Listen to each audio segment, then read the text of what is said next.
Hey,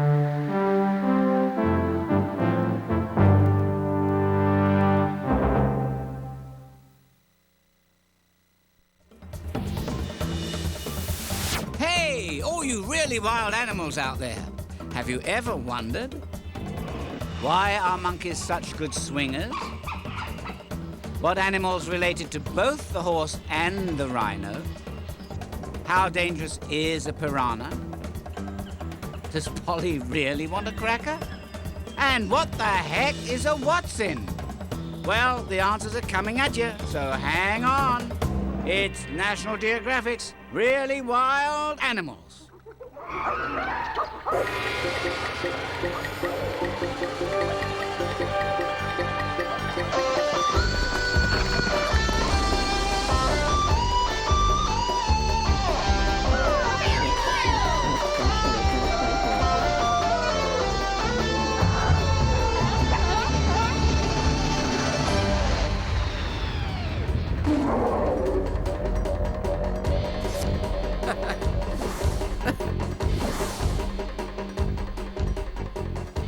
Totally tropical rainforest. All right. Yee-hoo! Ah! Oh. Hey, gang. It's me, Spin. Pack your pith helmet. We're heading for the tropical rainforest. How do we know we're there?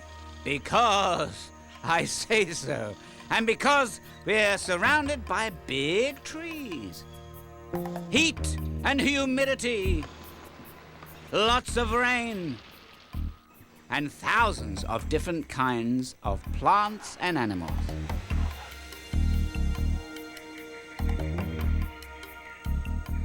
Yep, it's a tropical rainforest, all right. One of my favorite places to hang. What a wild and crazy place. So many neighbors taking up space. Move over, I need a little space of my own. Yeah. Up in the canopy, they're having a bash. The mid-layers getting hit with the trash. We're all different, but we share this rainy home. It's the greenhouse, the greenhouse. Ooh-wee, what a variety.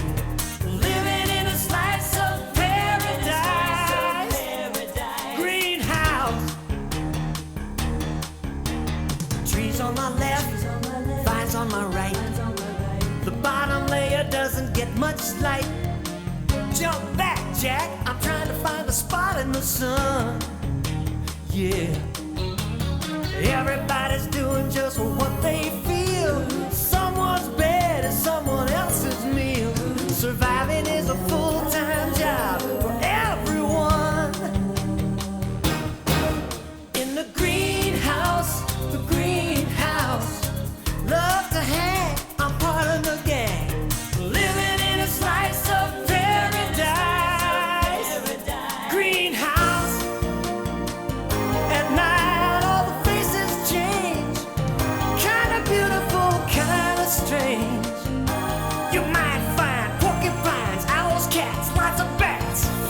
Greenhouse, the greenhouse. Some of us like to go so slow. Living in a slice of paradise. We're living in the big green greenhouse. Greenhouse.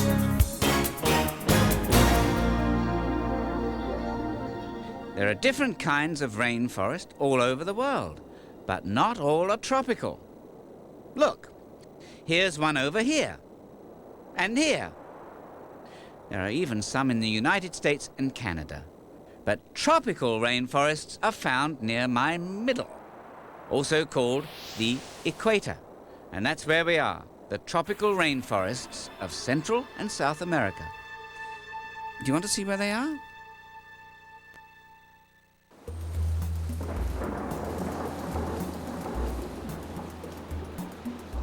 Here it's humid and hot most of the time, and it rains like you wouldn't believe.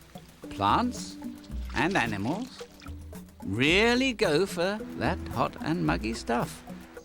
More than half of all species in the world live in a tropical rainforest.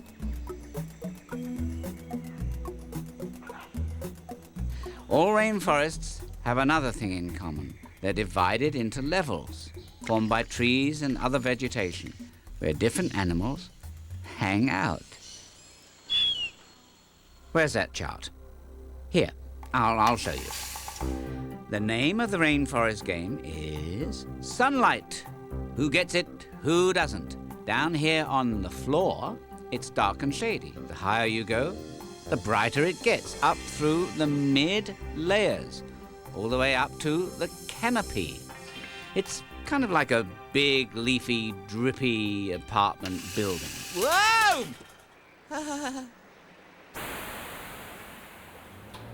Want to meet the neighbors? Well then, step into my totally tropical elevator and I'll show you around. First stop, ground level.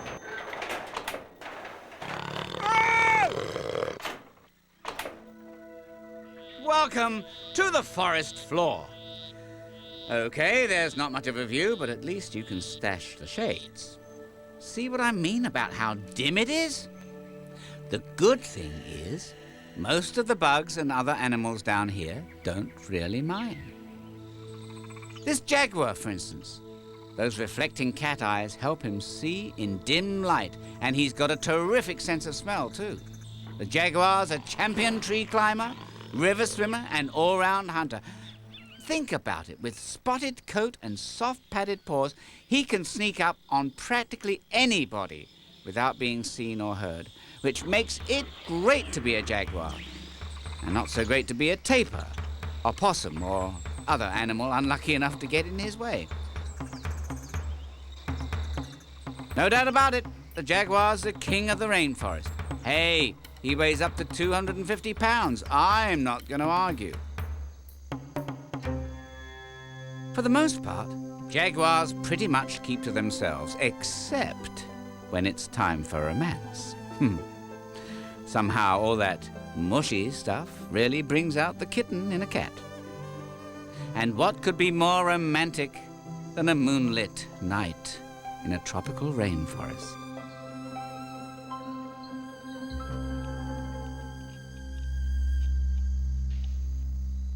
Another hunter who lives on the floor is the terrifying tarantula. Some of these guys are almost as big as dinner plates, but he's not as nasty as he looks. His bite's actually no worse than a bee sting. But watch out for that fuzzy body. Those hairs can sting and itch. Oh, and don't go trick-or-treating at his place dressed as an insect. Watch out! Ooh. It's a hard, hungry world. Eat someone for dinner, someone else eats you for breakfast. In this case, she's called the coati. A cousin to the raccoon, she has quite a taste for tarantula. She even knows how to get those disgusting hairs off. Either that or she's trying to tickle him to death. Streams and rivers are also part of the forest floor, and here in the rainforest, you'll find the fish with the baddest reputation around, the piranha. But don't believe the hype. Sure, certain piranhas have been known to hang in gangs and feast on fellow fishes, but some piranhas are actually vegetarians. Others just nibble tiny pieces off their neighbors and swim away real fast. It's okay, the fins grow back. Ouch! That must hurt. Not all of the animals on the forest floor dine on their neighbors. Some eat only veggies, like the gentle tapir. She's kind of a cousin to both the horse and the rhinoceros, although that nose seems to have a mind of its own. Unlike a lot of the locals, the tapir wouldn't hurt a fly, not unless she sat on one, that is. She's a terrific swimmer, though, and spends a lot of her time paddling peacefully around, surrounded by fish. It's not her sense of humor the fish like. It's the food she stirs up every time she chomps on a plant. Hey, look. Something's up with this bunch of ants over here. Let's check in with our ace reporter, Dan Rathernot, with live coverage from the forest floor. Can you read me, Dan? Yes, thanks, Spin. Yes, there's lots of excitement on the forest floor. Swarms of ants are running around, but nobody's talking. Excuse me, ma'am. I'm doing a bug on the street report for our viewers. Hello? Hi, I'm a reporter for Really Wild News Network. What are you doing with all those leaves anyway? Oh, watch out! Well, okay, so maybe everyone's too busy to stop and chat. These ants are called leaf cutters because that's what they do. Cut pieces out of leaves and other plant parts and haul them home. The cutting's the easy part. If you want to know what it's like to be one of these ladies, and it is the females who do all the work, just try hoisting a dining room table over your head and carrying it for more than 25 miles. Whew. Now, what do the ants do when they get the leaves home? Well, they don't eat them. That would be too easy and not nearly gross enough. No, everyone chews the leaves up, sprays disgusting ant goo all over them, waits for yummy fungus to grow, and chows down on that. It's just like growing your own vegetables, only a lot yuckier. And speaking of dining delights, I'm kind of hungry myself. Where can a globe get a meal around here? Oh, waiter! Yeah, hi, I'm your waiter, Charlie. Welcome to Darwin's Greasy's Spoon, the finest food on the forest floor. Let me tell you about today's specials. First, you've got your snake special. It's a pile of fresh frog eggs in a delightful jelly sauce. Hey, you didn't want me to fry those up? I'll forget it. For the ocelot that eats a lot, we've got freshwater fish, all you can eat, but you've got to catch it. Hey, I was going to bake that for you. I'll forget it. The Jaguar green plate special, turtle on the half shell. Huh? Well, I won't bother grilling that for you, but sit tight and I'll get you a can opener. Enjoy your meal here at Darwin's, folks. Tipping is always appreciated. Let's face it, probably the number one activity in the rainforest is finding food. The number two activity is making sure you don't end up as food. It's all part of something called the food chain. A frog eats a bug, an opossum eats a frog, a margay eats the opossum. Sound tough? It is. That's why someone like the basilisk lizard doesn't stick around when there's a snake nearby. Whoa! How come he can run on water and you can't? 3 reasons. 1, he's very light. 2, he's got extra big feet. And 3, his parents are basilisk lizards. And yours aren't. I hope. Would you like some leafy greens? There's lots to go around. Or do you care for slightly bigger things crawling on the ground? Try to snatch it, catch it. You better use your legs. Eat it up before it's hatched. How do you like your eggs? What do you want for lunch? What do you want to munch? Oh, that nibble or a crunch. You better watch your back or you might be someone's snack for lunch. It's the rule around here. Everybody's gotta have lunch. Oh, someone eats the seeds. The seeds get spread around. Another cycle of life begins along the forest ground. As rivals for survival keep replenishing the land, the forest grows and life will go as Mother Nature planned. What do you want for lunch? What do you want to munch? Oh, a nibble or a crunch. You better watch your back or you might be someone's snack for lunch. It's the rule around here. Everybody's gotta have. What do you want to munch? Oh, a nibble or a crunch. All right, elevator going up. All visitors for the mid-layers. See how it's getting brighter out there? Up here, there's loads of interesting animals. Like that master of disguise, the leaf mantis. That's funny. He was here a second ago. Oh, there he is. Blending in with the background. Or camouflage is one of the oldest survival tricks in the book. Remember the food chain? If you're not careful, you're somebody's lunch, right? Well, camouflage comes in mighty handy at moments like that. I mean, who wants to eat a stick anyway? Even though there's more light in the mid-layers, some animals just sleep during the day and run around at night. They're called nocturnal animals. One nocturnal animal, the margay, isn't much bigger than a house cat. But don't let his size fool you. He's got a tough guy reputation. Oh yeah, real tough. You need your mom to help you beat up a moth? One of the best-known nocturnal animals in the world is this charming fellow, the bat. Hey, do you think fishing is for the birds? It's also for the bats, the fishing bats of Central and South America, that is. Look, Ma, no hands. In case you were wondering, it is possible to swallow while hanging upside down, and no messy crumbs on your lap either. Other bats would take a nice fat frog over a slimy old fish any day. But no matter who's doing the fishing, most bats use the same amazing technique called echolocation. That's the scientific term for screaming out of your nose or mouth and figuring out what's around you by the way sounds bounce back. What's more, these bats understand enough frog talk to tell which ones are poisonous and which aren't.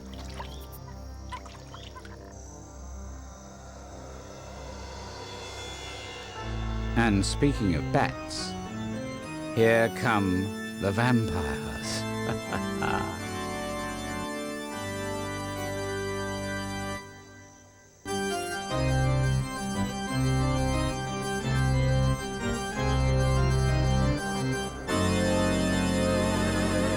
Well, okay, these guys aren't really the undead. In fact, vampire bats are actually clean and well-behaved little guys. Sure, they hang upside down, have pointy teeth, and fly through the night air. And then there's that nasty craving for fresh blood, too. But they almost never kill their victims, and they never talk in that bogus Transylvanian accent.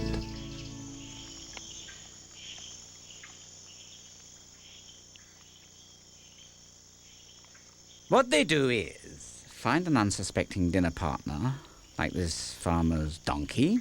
The bat then licks a small area clean, makes a tiny cut that doesn't even hurt, and settles down for a quiet dinner. Dinner doesn't always stick around, though. Hey, come back with that hoof. Lots of animals are nocturnal, but plants need light. And even though it's brighter up here than on the floor, there's still not a lot of sun. So most mid-layer plants try to grow all over their neighbors to get their share of sunlight. The acacia tree, however, always manages to sunbathe alone. How? It's got ants in its plants. No, not pants. Plants. The ants act like security guards, cutting through the vines that get too close and chasing the freeloaders away. In return, the tree gives these guys all the acacia juice they can drink. Food pellets to bring home to the kids, plus luxurious accommodations inside a hollow thorn. Not a bad deal for either side. Sure, life's tough in the rainforest, but you'll find that lots of plants and animals help each other out. In that way, they're kind of like partners, but not necessarily the way you think. We interrupt this program for a weather update from Tropical Trevor. This just in from our weather desk. Today's weather, light rain with periods of heavy downpour. Tomorrow's weather, heavy downpour with periods of light rain. The next day, frequent showers. The day after that, well, unrelenting baths. Our long-range forecast... Oh, figure it out yourself. I've got to find some dry socks. Whether you're on the floor or in the mid-layers, there's just no escaping it. Rainforests are called rainforests because it rains most of the time. Some get up to 400 inches of rain in a year. That's as high as a 3-story building. With all that rain, sooner or later the question comes up. Just how wet can you get? Well, it depends. Lots of plants, for example, have shiny, slippery surfaces that act like raincoats. Many leaves also have these pointy little drip tips. This way, rain doesn't build up in a leaf, which could make it soggy and mouldy and foul-smelling and no fun at parties. And if you're a wasp, do you really need all that rain leaking into your nest and soaking the kids? No way! So after a big rainfall, the whole gang gets together, sucks out the rain and spits it out, drop by drop. Of course, lots of rainforest animals and plants really need all that rain. This poison arrow frog, for example. Her 2 babies, called tadpoles, hitch a ride on her back as she hunts out a place to put them. This bromeliad plant looks okay. Yes. Nice and quiet, built-in rainwater cup. And no hungry snakes around. Mom hops in and her kids hop off. But don't worry, she'll be back later with some froggy chow. Hasta la vista, babies. And later to the mid-layers. Elevator up. Last stop, top floor. Everyone out for the canopy. Watch your step. The first one... Oh, whoa! Hey! Oh, come back. You know I lose more caps that way. It's all the wind up here, and look at the sun. Phew! The weather up here changes much more than it does below. That's because there's no shelter from the sun, wind, and rain. All those branches form a kind of highway that's as familiar to the animals who live up here as the hallways in your school are to you. Ask any spider monkey. Another canopy creature is this odd-looking animal, the 3-toed sloth. And no, it's not your television set. The sloth really is greenish. You'd be greenish too if you had tiny plants called algae growing in your hair. But don't bother sending shampoo. The color helps the sloth blend in with the leaves. It's camouflage at work, remember? As you can tell, the sloth's not about to break any tree-climbing records in the speed category. But it's one terrific swimmer. Once it actually makes it down to the water, that is. The canopy is also the home of one of the loudest animals in the world. No, not your little cousin, Benny. It's the howler monkey. You can hear a pack of these guys for more than a mile away. And what exactly are they howling about? Well, the rough translation is, "This is my territory, you fuzz-faced primate." Believe it or not, other howlers get the message. If you're looking for birds, the canopy is where to go. The flashy, flapping featherheads up here really go for that luscious canopy fruit. Oh, they love to pig out on berries.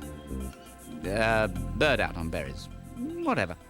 And like most birds around the world, these guys usually get the best view too.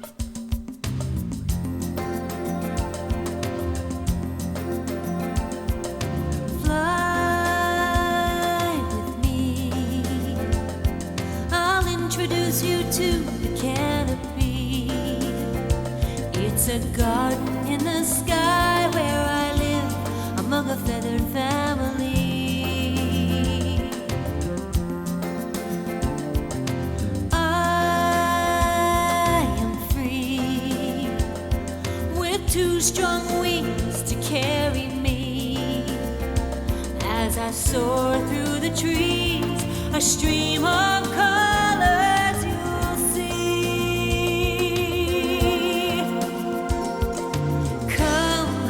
share with you my bird's eye view. Across the deepest green that you've ever seen. A bird's eye view. Hear our song, our joyous celebration of the dawn, as we call to each other, a symphony of sounds carries on. Come, I'll share with you my bird's eye view,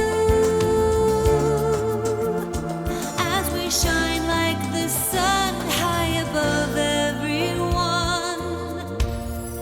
A bird's eye, scarlet red, golden hue, velvet green, such a brilliant bird's eye view, shining black, clouds of white, earth and brown, oranges oh so bright.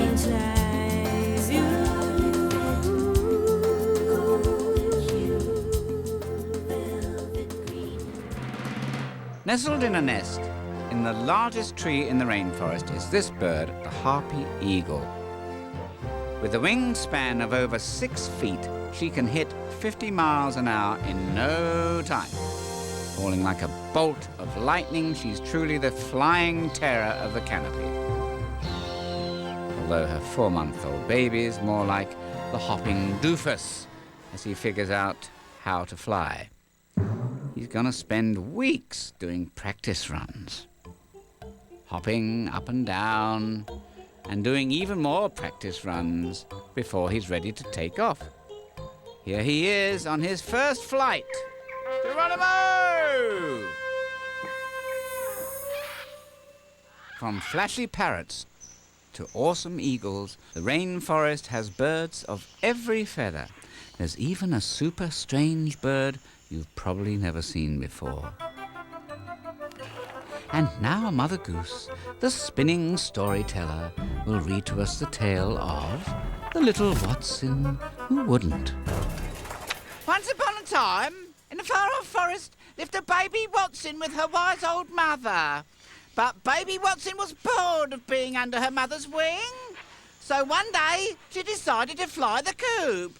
She hit the road, all set for fun times, wild adventure, and all the leaves she could eat. Yes, but what did she find instead? A hungry boa. Bummer. Grown-up Watsons fly away when there's danger. But what if you're 2 weeks old and you've never had a flying lesson? Can she make it, or is it Watson burgers for dinner? Dun, da, da, da, da, da, da, da. Mum to the rescue. As you know, nothing's scarier than an angry mum. Yeah, even a big snake doesn't want to mess with one. Yeah, back off, Buster. Oh, it's great having your mum on your side, but how about getting her off your back? Give my back, Mum. The end.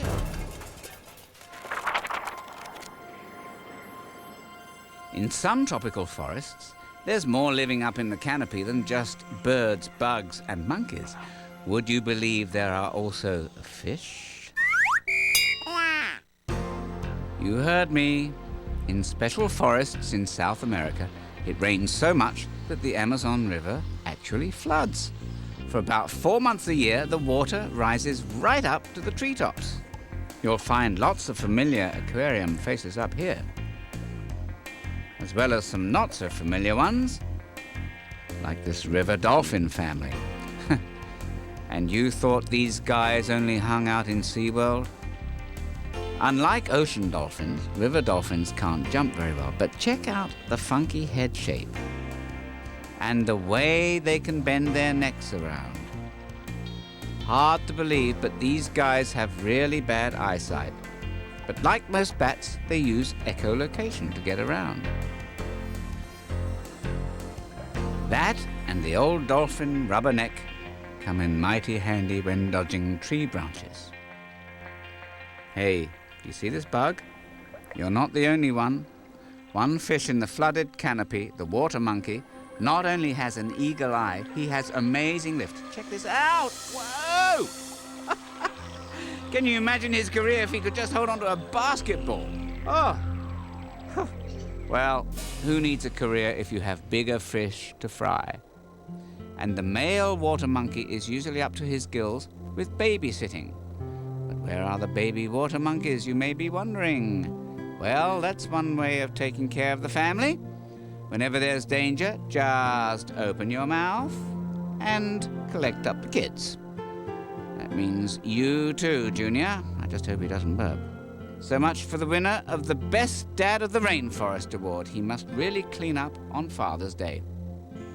There's a non-fish face up in the flooded canopy you won't forget. It's the Wakari monkey, one of the least known monkeys in South America. And no, he's not embarrassed. That red face may actually be a sign of how healthy he is. The redder, the better. You might not think much of that tail compared to other rainforest monkeys, but you just haven't seen him do his thing. Go, Wakari!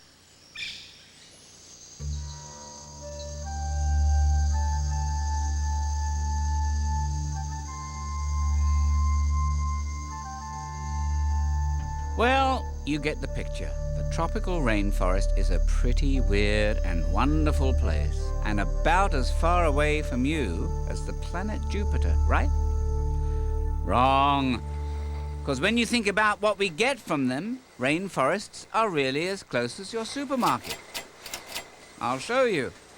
Bananas, coffee, oranges, cashews, vanilla. These are just a few of the things that first came from the rainforests. And that's not including the gum in your chewing gum, the chocolate in your candy bar, and lots of the important medicines people use every day. If we get so much stuff from rainforests, where would we be without them? That's a really good question, because many of the rainforests in the world are being cut down.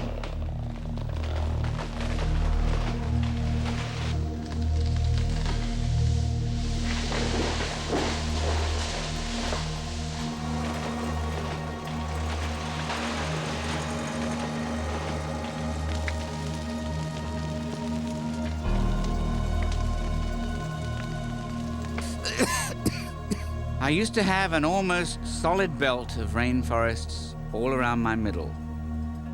Now it's broken into little pieces. That means the animals and plants who used to live there are disappearing too. But luckily, some people are trying to save the rainforest while there's still time. Kids too. And they're making news doing it. If we want to keep our Earth and be on this planet a little longer, we have to start saving it, taking care of it. Why do we want to save the rainforest? So the animals could live.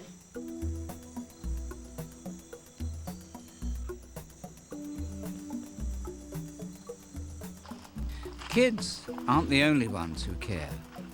These scientists in Brazil, for instance, are raising rare golden lion tamarin monkeys and then releasing them back into the rainforest.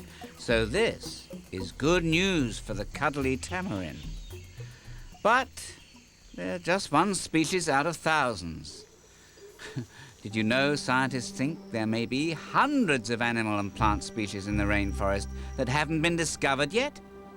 For some of them, finding and identifying each one is a full-time job. The tropical rainforest is an unforgettable, unbelievable place, and bursting with more wild, weird, and wonderful life than you can imagine. So hey, think it over. If there's one place worth taking care of, don't you think this is it?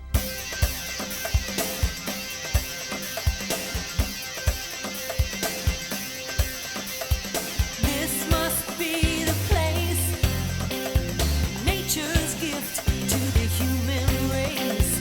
This must be the place I've been looking for. Oh, this must be the place with so much life in a tiny space.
Well, gang, it's been great trekking through the totally tropical rainforest with you. But there are lots more really wild animals all across this wonderful world of ours. So be sure to join me on our next adventure. Until then, this is your pal Spin. Spin you later.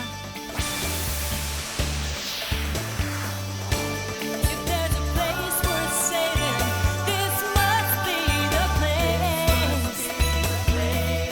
Must be the place for life in all its glory. We've just begun to know its story. This must be the paradise I've been looking for. Oh, this must be the place. It's nature's gift to the human race. If there's a place worth saving, this must be the place.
You guys made it just in time. My favorite show's on. National Geographic is proud to present Really Wild Animals, brand new home videos in a series especially for kids, with a very special host, It's me, Spin. also known as Dudley Moore. Now, kids can travel to the world's most exciting places and learn about some of the world's most amazing animals. But hang on, we move pretty fast. It's a jungle out there. Learn how animals survive in the wild when we visit Africa on a swinging safari. Find out if everything in Australia is really upside down when we explore the wonders down under. Take the plunge into a whole new world on a deep sea dive to the bottom of the ocean. And if you think you've seen some wild music videos, take a look at this. Hey, young thing! It's time to get up! Young thing, smile for the camera. Young thing, full of curiosity. It's the quality you expect from National Geographic, but with a brand new spin. Thank you. Now kids can experience the animal adventures of a lifetime with Really Wild Animals, new from National Geographic.